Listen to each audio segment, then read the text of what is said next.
অনেক দিন পরে আবার মায়াপুরে গেলাম। হ্যাঁ, তবে স্পেশাল কারণ ছিল, সব ফ্রেন্ডরা এসেছিল, তো একসাথে অনেক দিন আড্ডা দেওয়া হয়নি, তাই চলে গেছিলাম মায়াপুরে। কারণ মায়াপুর বাড়ির খুব কাছাকাছি আমাদের, তো আমরা যে কোনো সময় চাইলেই যেতে পারি, কিন্তু আমরা তখনই যাই যখন ফ্রেন্ডরা সবাই আসে, কারণ সময়টা খুব ভালো কাটে। মন্দিরের আশপাশটা পুরোটা না ঘোরা হলেও কিন্তু আমাদের আড্ডাটা দারুণ জমে যায়, সাথে সাথে একটু ঘুরেও নিই।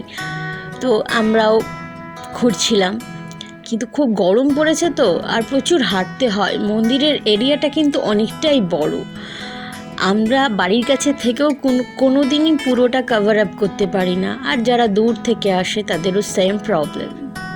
যাই হোক, দিনটা কিন্তু খুব স্পেশাল কাটলো, তাই ভাবলাম ফ্রেন্ডরা তোমাদের সাথেও আমরা শেয়ার করি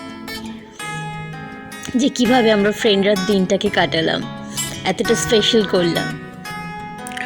সত্যি কথা বলতে মায়াপুরটা যেতে ভালোই লাগে, কিন্তু গরমটা খুব একটা ভালো লাগে না, তবুও এবার গেছিলাম। তো এই হচ্ছে আমার ফ্রেন্ডরা, আমরা সবাই খুব আড্ডা দিচ্ছিলাম, তো আমি তার মাঝখানে একটু ভিডিও করছিলাম। আর মায়াপুরের মন্দিরটা কিন্তু দারুণ, এশিয়ার মধ্যে সবচাইতে বড় মন্দির এখন তৈরি হয়েছে মায়াপুরে। তো যাই হোক, আমরা প্রচুর ঘুরলাম মন্দিরের আশপাশটা।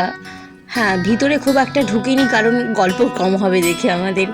খুব ঘুরলাম, খাওয়া দাওয়া করলাম, খুব দারুণ মাস্তি করলাম গরমকে উপেক্ষা করে। তো আমরা সেদিনকে প্রচণ্ড ঘুরেছি। যাই হোক, আজকে ভিডিওটা বেশি একটা বড় করব না, এটা পুরনো ইস্কন মন্দিরের অংশটাই আমরা ফার্স্টে ঘুরেছি, আর তারপরে ঢুকেছিলাম নতুন মন্দিরে। যদিও সেই ভিডিওটা নেক্সট টাইম দেবো, কারণ একসাথে দিতে গেলে অনেকটাই বড় হয়ে যায় ভিডিওটা। তো যাই হোক, তোমাদের সাথে আবার পরে দেখা হবে। প্লিজ সবাই আমার চ্যানেলটাকে লাইক, কমেন্ট করবে অ্যান্ড শেয়ার করে দেবে। প্লিজ হেল্প ফ্রেন্ডরা। আর সবাই খুব ভালো থেকো, আনন্দ করো। আর তোমরা কীভাবে এসে মায়াপুরটাকে আনন্দ করো, মায়াপুরটাকে ঘুরে দেখেছো, প্লিজ জানিও। আর কে কোথা থেকে আমার ভিডিওটা দেখছো সেটাও জানিও।